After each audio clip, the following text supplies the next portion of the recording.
మాకు కానీ కష్టపడి పనిచేసిన ప్రతి నాయకుడికి ప్రతి కార్యకర్తకు కూడా సముచితమైన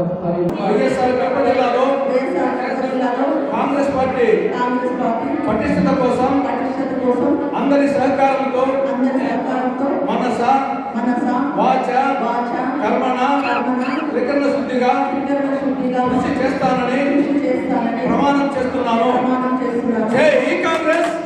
పార్టీని బలోపేతం చేయాలనే ఉద్దేశంతో తప్పకుండా ఈ గతంలో వైఎస్ రాజశేఖర రెడ్డి గారు ఏ విధంగా కాంగ్రెస్ పార్టీని ఏ విధంగా అభివృద్ధి పదంలో నడిపించినారో, అందరినీ దగ్గర తీస్తూ పార్టీకి విధేయుడుగా ఏ రకంగా ఉన్నారో అదేవిధంగా ఈ జిల్లాలో కాంగ్రెస్ పార్టీని బలోపేతం చేయాలనే ఉద్దేశంతో నాకు ఈ పదవిని షర్మిలమ్మ గారు ఒక పెద్ద నమ్మకంతో నాకు ఏర్పాటు చేయడం జరిగింది. కాబట్టి నేను ఒకటే సభామూర్ఖంగా మీడియా మూర్ఖంగా చెప్తా ఉన్నా, మనమందరము నాయకము ఒక పదవులు అనేటివి ఈరోజు ఉంటాయి, రేపు పోతాయి. కానీ మనమంతా కాంగ్రెస్ కుటుంబ సభ్యులం, కాంగ్రెస్ సైనికులం.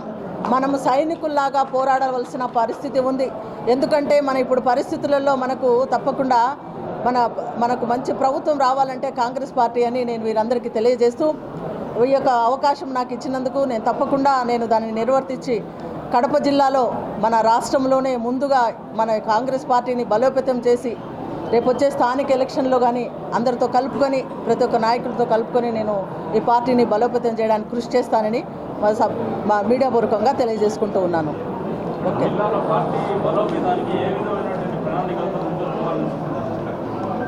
ప్రణాళికలతో అంటే ప్రస్తుతం ఉన్నటువంటి పరిస్థితులు, ప్రస్తుతము ప్రభుత్వం యొక్క వైఫల్యాలు, తర్వాత ప్రస్తుతం ఉన్నటువంటివి కాంగ్రెస్ పార్టీ అధికారంలోకి వస్తే ఏ రకంగా ఉంటుంది అనేది ప్రజల దృష్టికి తీసుకువెళ్ళి ఉన్నటువంటి నాయకులు పెద్దలు సలహాల మేరకు అందరినీ కలుపుకొని నేను కాంగ్రెస్ పార్టీని బలోపేతం చేయాలని, తర్వాత గతంలో రాజశేఖర రెడ్డి గారు ఏ రకంగా చేసినారో, ఏ రకంగా ప్రజలు అభిమానించి పార్టీని వారిని అభిమానించి ఏ రకంగా ముందుకు వచ్చినారో ఆ రకంగా అవన్నీ వారికి గుర్తు చేస్తూ, తర్వాత వారికి ఏ రకంగా మేము ముందుంటాం అన్ని విషయాలలో మేము ప్రతి ఒక్కరి కార్యకర్తకు కానీ నాయకులు కానీ ప్రతి ఒక్కరికి ఏ పరిస్థితుల్లోనైనా కాంగ్రెస్ పార్టీ ముందుంటుంది అని ధైర్యాన్ని ఇస్తూ ముందుకు వెళ్ళాలని అనుకుంటా ఉన్నాం.